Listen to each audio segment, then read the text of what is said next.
आप देख रहे हैं सहर न्यूज।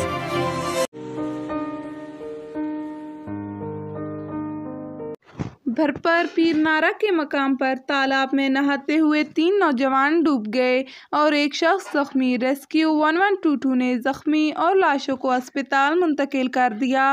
रेस्क्यू 1122 के मुताबिक टही के रिहायशी 3 नौजवान ईद के तीसरे रोज सैर तफरीह के लिए भरपर रोड पीरनारा दरबार गए, जहां तालाब में नहाते हुए तीनों नौजवान डूबकर जाँ बहक हो गए। तीनों नौजवानों को बचाने के लिए इलाके का एक और शख्स पानी में कूदा, जो तीनों नौजवानों को पानी से निकालते हुए जख्मी हो गया। जिला चकवाल की तहसील कलर कहार में लॉकडाउन की खिलाफ वर्जी करने पर पुलिस ने आवाम को किस तरह सजा दी, आप भी देखें।